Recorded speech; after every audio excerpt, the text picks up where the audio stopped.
had been saving for months. Every extra shift, every odd job, every sleepless night counted toward one goal: giving Dad a birthday he would never forget. He had spent his whole life working himself to the bone, never asking for anything. This year, I wanted to give something back, something that showed him how much I admired him. So, with trembling excitement, I announced at breakfast, "I want to take us all out for Dad's birthday dinner. There's this amazing restaurant downtown." Before I could even finish, Mom's laughter cut through me like broken glass. "You pay for dinner at that place? Don't embarrass yourself. You can barely afford your rent. What will you do? Wash dishes in the back to cover the bill?" Her words stung worse than a slap. Dad glanced up from his newspaper, his eyes soft with concern, but he said nothing. That silence hurt even more. I clenched my fists under the table. "I can handle it, Mom. I've been working hard." "Oh, please," she scoffed, rolling her eyes. "You've always been a dreamer. Stick to what you can actually afford. Leave the important things to adults." Her dismissal settled heavy in my chest. For a moment, I almost believed her. Maybe she was right. Maybe I was still just the failure she saw me as. But then I looked at Dad. Tired lines etched his face, his hands still rough from decades of labor. He deserved at least one night where the world treated him like a king. I swallowed the bitterness, forcing myself to smile. "Don't worry about it. I'll take care of everything."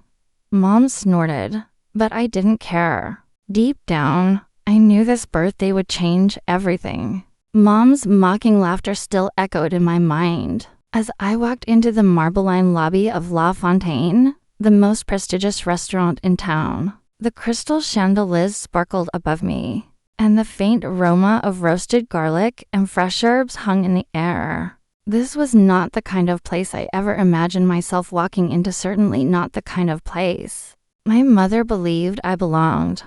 I hesitated at the front desk, adjusting my worn jacket. The hostess looked up, her professional smile faltering for a moment. Her eyes widened, almost in recognition, before she quickly composed herself. "Good evening, sir.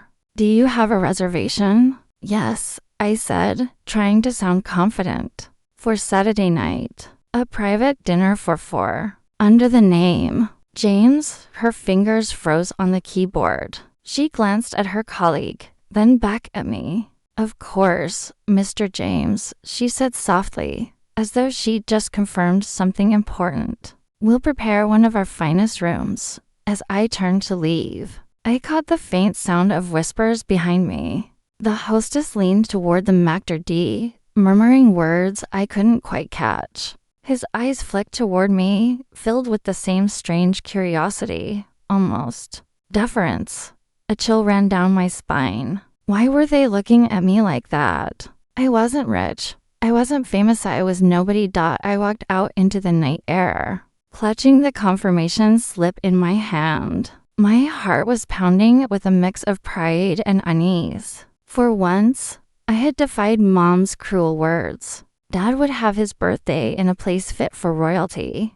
And yet, deep inside, I couldn't shake the feeling that I had stepped into something larger than just a dinner. The night of Dad's birthday finally arrived. I wore the best suit I owned, one I had bought secondhand, and carefully pressed until every crease looked intentional. Mom eyed me with that same smirk she always carried whenever I tried to prove myself.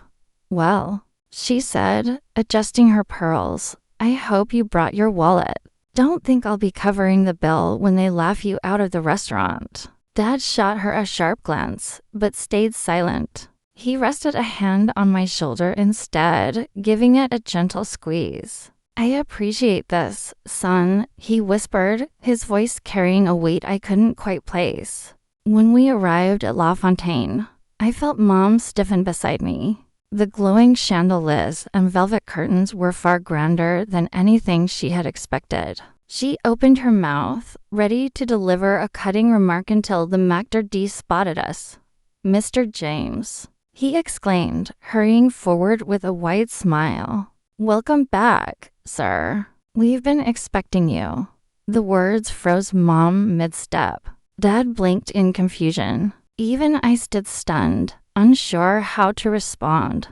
Before I could ask what he meant, two waiters appeared, holding the doors open like we were royalty. "Right this way, sir. Your table is prepared." I caught Mom's expression out of the corner of my eye. Her smirk had vanished, replaced by disbelief. She opened her mouth to protest, but no words came out. Dad looked at me with a mixture of gratitude and puzzlement, as if I had pulled off some impossible miracle. And me? My heart was racing. For the first time in my life, I wasn't the poor son being mocked. I was someone else entirely. Someone with power I didn't yet understand. The maitre d' guided us through the restaurant, bowing slightly as we passed. The chandeliers sparkled above, their light reflecting in the polished silverware and crystal glasses that adorned our private table. I could feel every pair of eyes in the room following us, as though I were someone important, someone I wasn't supposed to be. Mom was the first to break the silence. She forced a laugh, sharp and brittle. "Well, isn't this amusing? They must have mistaken you for someone else. Clearly, some rich man with the same name." But her words didn't sound convincing. The waiter setting down our menus glanced up. "Oh no, ma'am, there's no mistake. Mr. James is listed as one of the owners in our system. We've been instructed to treat him with the utmost respect whenever he dines here." The air grew heavy. My chest tightened as I stared at the waiter, searching for some trace of humor, some sign that this was an elaborate prank. But his expression was deadly serious. Dad's fork clattered softly against his plate, his hand trembling. His eyes flickered between me and Mom, confusion written across his face. Mom leaned forward quickly. Her smile stretched too wide. "That's ridiculous. My son, an owner. Don't be absurd." Her voice wavered just for a second. I studied her carefully. Beneath her forced laughter, her eyes betrayed something darker, fear, perhaps, or anger. I cleared my throat, trying to regain control. "There must be some kind of mistake," I said, though even I could hear the uncertainty in my voice. But deep down, a seed of suspicion had already been planted. If this wasn't a mistake, then what did Mom know that I didn't? The dinner began, but the air at our table was anything but warm. Dad sat across from me, his hands folded tightly in his lap, eyes lowered as though the flickering candlelight made him uneasy. He barely touched the breadbasket, and when the waiter poured his wine, he only swirled it absently. Lost in thought, I tried to focus on the menu, but my eyes kept darting toward him. He looked older tonight, fragile in a way I wasn't used to seeing. Was it the shock of what the waiter had said? Or was there something more? "Dad," I asked gently, "is everything all right?" He forced a smile, the kind that didn't quite reach his eyes. "I'm fine, son, just taking it all in." But I knew that look. It was the same one I'd seen when bills piled up on the kitchen counter, when the factory announced layoffs, when he thought no one was watching as the courses arrived. My mind drifted back to the months that led here. Long nights delivering packages, greasy shifts at diners, saving every spare dollar. I wanted to prove myself not just to Mom, but to Dad. He had sacrificed so much for us, and I thought giving him a night like this would show him I wasn't a failure. Yet here we were, in a restaurant that somehow believed I was the owner. Even I couldn't explain it.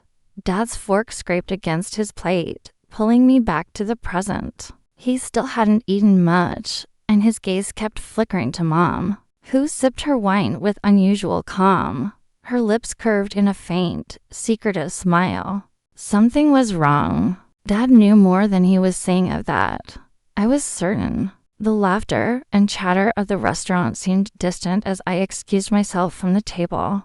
I told Dad I needed the restroom, but in truth, I needed airspace to think. Every word the waiter had spoken replayed in my mind. Mr. James is listed as one of the owners. I pushed open the heavy restroom door, letting the cool air settle over me. That's when I froze.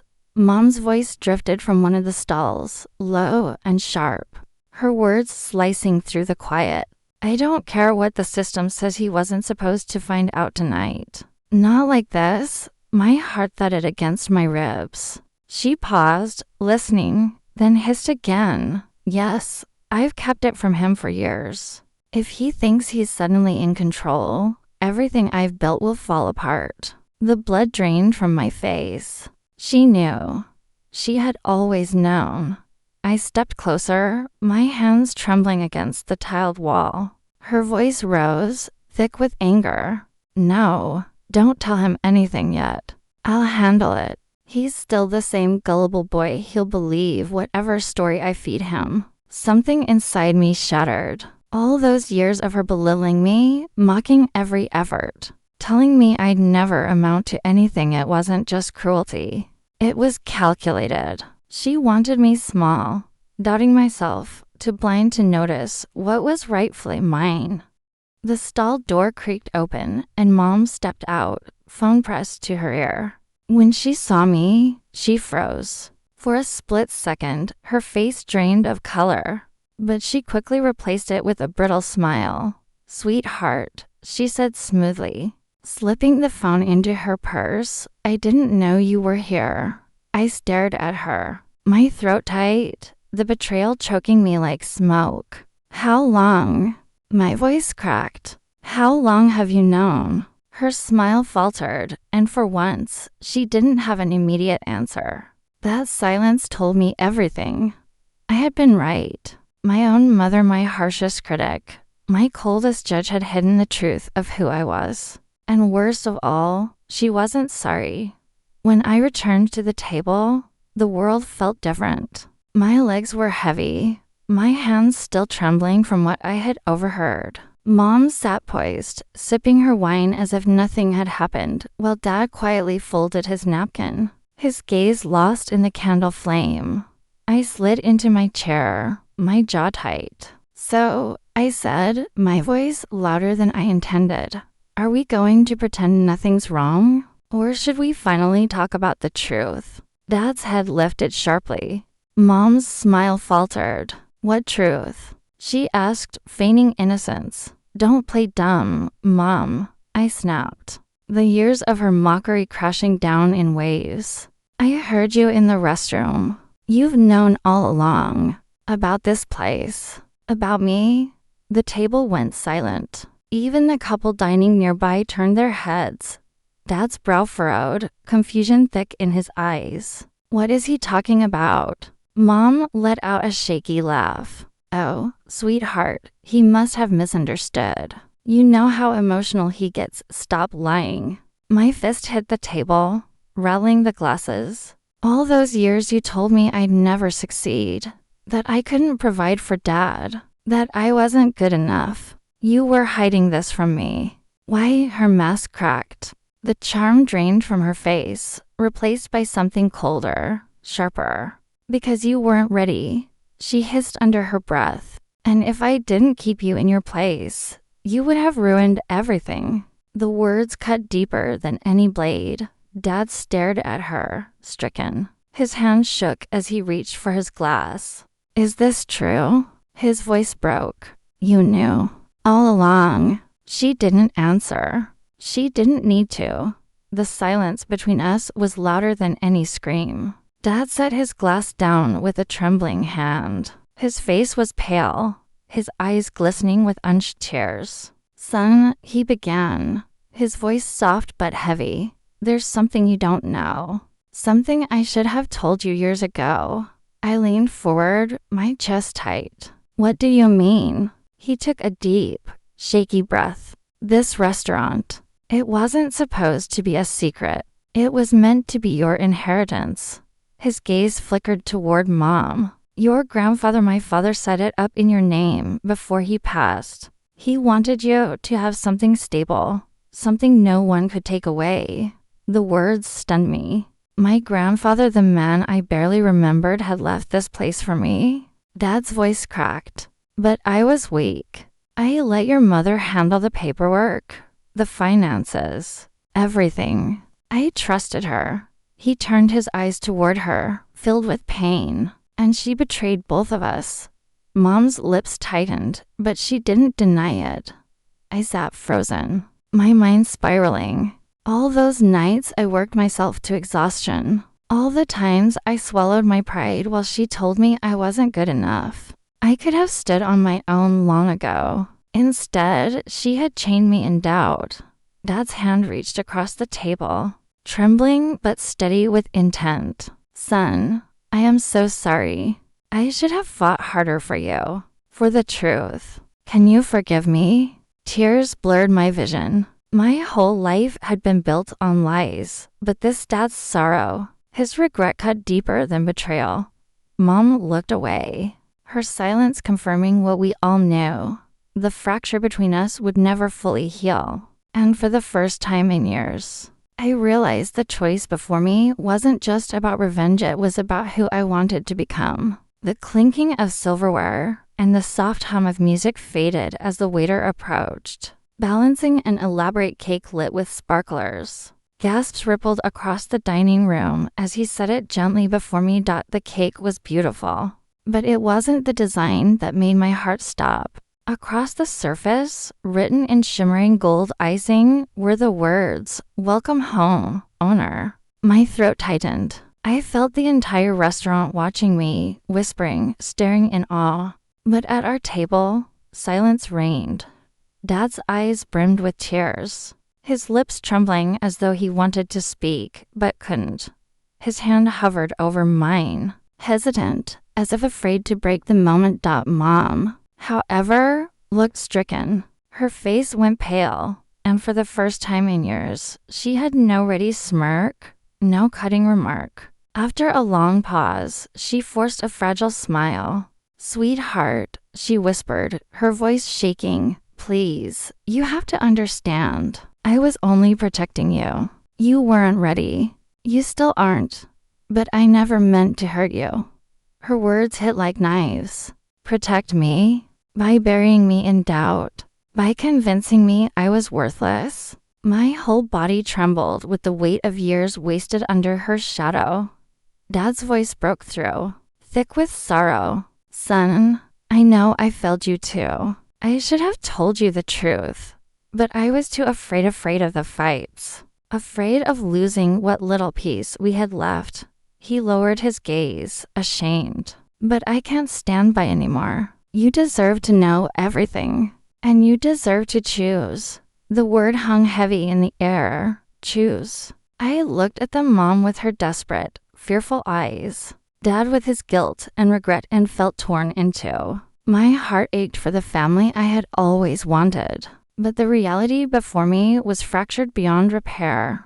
For so long, I had lived for their approval. For so long, I had begged silently to be seen. But tonight had shown me something terrifying and liberating. I didn't need their permission anymore. Tears burned in my eyes as I whispered, almost to myself, "Do I cling to what's broken? Or do I finally stand on my own?" The room held its breath, waiting for my answer. I didn't answer them that night. Instead, after the last plates were cleared and the restaurant emptied, the manager approached me with a small envelope. His tone was respectful, almost reverent. "This was left for you years ago, sir. Your grandfather instructed us to deliver it on the night you were formally recognized as owner." My hands shook as I opened the brittle paper. Inside was a handwritten letter. The ink faded, but strong enough to carry his voice across time. "My dearest grandson, if you are reading this, it means you have stepped into the truth I left for you. This restaurant, this dream, belongs not to your parents, not to anyone else, but to you. I built it in your name because I saw in you what others chose to ignore: potential, resilience, and a heart that would one day lead with compassion, not greed. You will be betrayed, my boy, by those closest to you. But betrayal is not the end, it is a test. You must decide who you will become when the world shows you its darkest face. Will you answer with bitterness or with strength? Remember this always. Your worth is not given by others. It has always been yours. Tears blurred my vision as I folded the letter. Clutching it against my chest, I turned back to the table where my parents sat in silence. Dad looked broken, his eyes full of regret, but also of hope. Mom's face was unreadable anger, fear, perhaps even shame flickered there, but she said nothing. For the first time, I didn't feel small under their gaze. I didn't feel like the boy who could never measure up. I felt free. I stood tall, my voice steady. You were wrong, Mom. You told me I couldn't afford Dad's birthday dinner. But tonight, the world reminded me of something greater. I can afford to walk my own path. With or without you. Dad's tears finally fell. But there was pride in his eyes, too. Mom turned away, her silence louder than any scream. As I left the restaurant, the night air cool against my face, I realized this wasn't just an ending. It was a beginning. The truth had broken me, but it had also set me free.